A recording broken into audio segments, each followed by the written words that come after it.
Здравейте, приятели! Аз съм Радост Тодорова. Добре дошли в моя канал!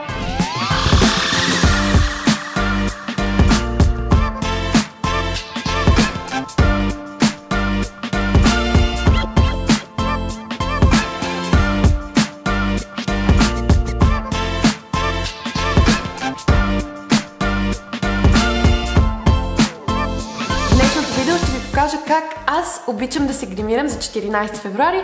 Често казано има много, спекулации за тази дата. Някои я отхвърлят страшно много, други пък много я почитат и я харесват. Като цяло съм на мнение, че хората трябва да се обичат и да си го показват през абсолютно цялата година. Но това е една хубава дата, която може да се използва като повод да се излезе на среща, ако, например, хората са прекалено заети в ежедневието и не обръщат толкова голямо внимание на себе си. Това би било един страхотен повод да го направят. Точно за това и реших да ви покажа моят грим, който смятам, че е подходящ за 14 февруари. Първото нещо, което ще направя, е да си хидратирам устните, тъй като след това ще използвам матово червило. Вие знаете, матовите червила изсушават устните. Ще използвам ето този лип бътер на Nivea. Не е особено хигиенично това, което правя аз с пръстче и на устата, но измила съм си ръцете, вкъщи съм, не е проблем. Имах възможността да работя с Guerlain преди няколко дни, за което съм изключително щастлива, да ви се похваля и тук. Това е тяхното Watery Oil или олио с формула на вода, доста е течно, не е мазно, не е натрапчиво върху кожата и има златни частици вътре, доколкото виждам съдържа и мед. Много ми харесва формулата, честно казано, защото моята кожа на места е суха, на места е мазна, на места е суха, може да се каже, че е смесена, както Кирил Гуцов ми каза. Аз си мислех, че е нормална, но той каза, няма нормални кожи, Радост. И това олио доста добре ми пасва, защото хем хидратира, хем не омазнява, така че вуаля! След като хубаво сме нанесли кремчето, аз много обичам да масажирам своето лице, защото по този начин стимулирам кръвообращението. Тук ми се подава тениската отдолу. Опитах се да съм романтична с тази блузка, но все пак е хладно и отдолу съм с тениска, както баба ми е казвала, да не ти стине кръстчето. Следващата стъпка е базата. Вие знаете, аз обожавам базата на Guerlain, използвам я от повече от 3 години вече. Както виждате, обичам да нанасям доста от продуктите с пръсти, тъй като много лесно мога да усетя лицето си и съответно да ги разнеса равномерно. Следващата стъпка е да нанеса фондютена. Този път ще използвам един от фондютените на Guerlain. Това е най-новата серия L'Essential. Ще използвам и тяхната четка, която отново е от серията L'Essential. Четката е много удобна, между другото. Аз ще използвам две помпички. Обикновено слагам по една върху лицето си, но този грим ще бъде малко по-тежък, затова бих искала покритието да бъде максимално. И започваме да нанасяме. Малко е сложно да се гримирам, докато се гледам в камерата, между другото, но код такова! Продължаваме натам познайте се с кое? С коректора. Аз използвам коректора на Clinique, показвала съм ви го и друг път. Следващата стъпка е да поставим бейкинг паудър. Аз използвам една бананова пудра, която нанасям отново с мокър бюти блендер отдолу под очите, докато работя отгоре върху клепачите. По този начин, ако е паднала някаква сянка отдолу под очите, можем много лесно с самата пудра да я издухаме, избутаме, както искате го наричайте. Сипвам си ето тук малко пудричка. Може да изглежда абсурдно, докато правите самия грим, но повярвайте ми, това е един трик, който спасява изключително много време, тъй като ако падне някаква сянка отдолу и не можете да я почистите, трябва да развалите целия фондютен и да го нанесете на ново. Така, сега ще използвам палитрата, вече ви я показах, на Urban Decay Born to Run. Много обичам тази палитра, тъй като е изключително добре пигментирана. Днес ще правим нежен грим и в същото време силен грим, който да покаже, че сме независима, красива и силна жена. Ще правим тъмен опушен грим с черна очна линия и червено червило. Има едно правило, което гласи, ако очите ви са тъмни, ако самия фокус бихте искали да падне върху очите, съответно устните трябва да бъдат малко по-светли. Аз обаче смятам, че червеното червило може да се постави на, може би, на 90% от гримовете, разбира се, ако не е някакъв цветен грим. Говорим за светъл или тъмен. Затова сега ще направя хем тъмен грим, хем червено червило. Надявам се да се получи. Не съм си правила, честно казано, такъв, но да видим. Номер 3 от четките за очи на Sephora. Взимаме ето от този цвят. Надявам се, че се вижда. И започваме да очертаваме ето тази вътрешната сгъвка на окото. Аз не съм професионален гримьор и се надявам да се справя с това. Предполагам, че и вие бихте се справили, тъй като не е задължително да е някакъв перфектен грима с определени чупки и линии и така нататък. Просто опушен грим ще се опитаме да направим.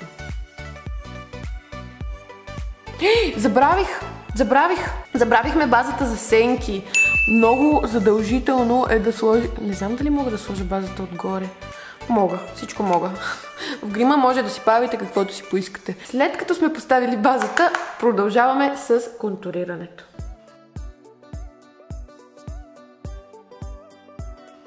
Сложих малко отдолу и очертах ето тази линия. Абсолютно не добре изглежда в момента, но повярвайте ми, ще се получи. Виждате ли как, когато ми е отворено окото, затворено, след което сложа четката ето тук и го отворя, започвайки да правя ето така, четката потъва. Там, където потъва, трябва да бъде тъмното, за да очертаете самата форма на окото.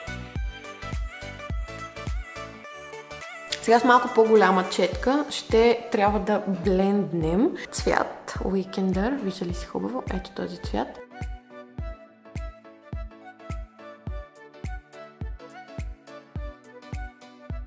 Еднакво ли е?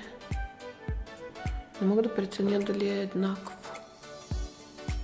Май е еднакво. С ето тази четка, която е плоска, ще взема малко от черното и ще поставя ето тук, където после ще нанесем очна линия, след което ще го опушим. Ето тук, на края на окото, където всъщност се събира с това отгоре, ще направим един ъгъл, нещо като триъгълниче, ето така насам. Ето така. И опушваме със същата четка, с която нанесохме кафявото. С кафяво всъщност ще опушим.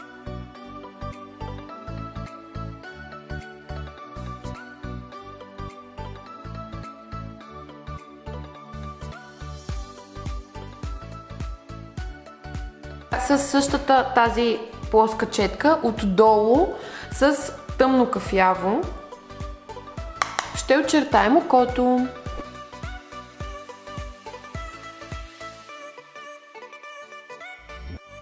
След което ще го опушим.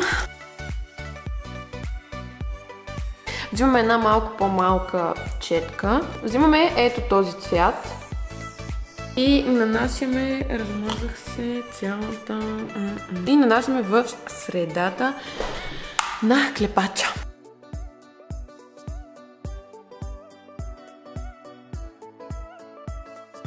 Много, много, много красив цвят. Ето тук в началото на самото око, за да го събудим, ще нанесем светъл цвят. Този път ще използвам палитрата на Sephora, тъй като имам един любимец. С него ще събудя очите си. Също така от него можете да си сложите и ето тук. И също и на нослето може да сложите. Ето така. Край. С ето тази четка 204 от Sephora с два края. Ще използвам отново палитрата на Sephora. Ето този цвят ще използвам за бронзант. Ще използвам микс от всички тези за руж и ще използвам ето този за хайлайтер. трябва да издухаме пудрата от под очичките. Започвам да приличам на човек.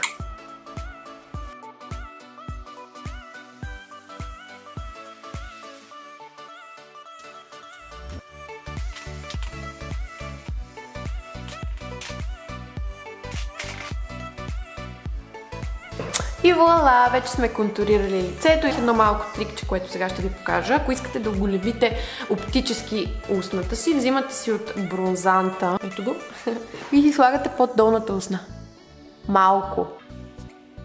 По този начин създавате изкуствена сянка, ето тук отдолу под устната, което я прави леко оптически по-издадена. Следващата стъпка са нашите вежди. В момента аз използвам молива за вежди на Карл Лагерфелд.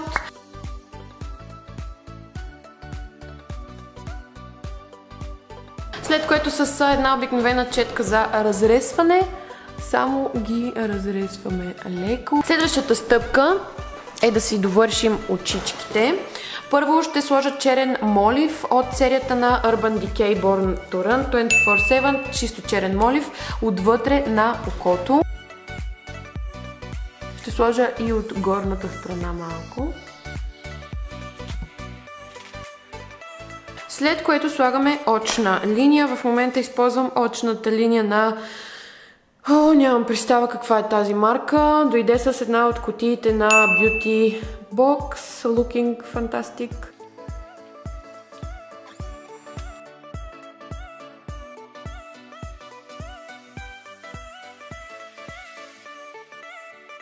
Май успях. Това е нещо, което правя много рядко, да не кажа, че не правя вкъщи сама. Този път ще направя, ще си залепя мигли, имам едни мигли от MAC, които са доста гъсти, не знам как ще изглежда с обикновено лепило за мигли.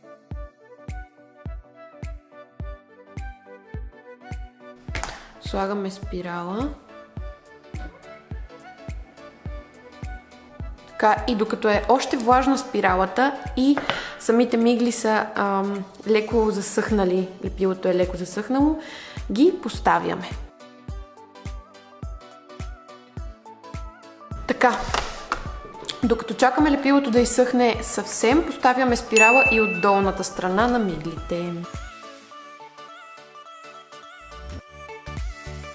Последната стъпка от нашия грим е червилото. Както ви казах в началото, ще използвам червено червило. Ще използвам червилото на Lancome, което е номер 374. Обожавам това червило. Матово е, изключително издръжливо е и се поставя много лесно.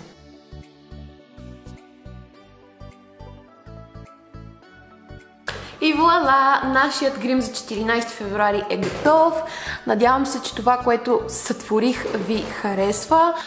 Пак ви казвам, аз не обичам да си слагам мигли, защото харесвам и максимално естествения вид. Миглите малко бягат от максимално естествения вид, но в крайна сметка това е една вечер, в която искате да се чувствате секси, искате да се чувствате готини, така че експериментирайте. Напишете ми в коментарите какво мислите за грима и дайте палец нагоре, ако искате да виждате още такива видеа.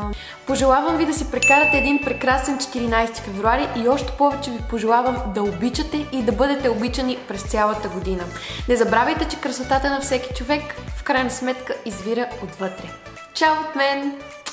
Хора, забравих да ви кажа една от най-важните части за грима, тъй като не бихме искали грима да има течове, да се разтича или пък по някакъв начин, докато танцуваме, да го съсипем, така че искаме да го фиксираме, особено когато става дума за тежък вечерен грим. Винаги използвайте setting спрей. Аз използвам този на Urban Decay.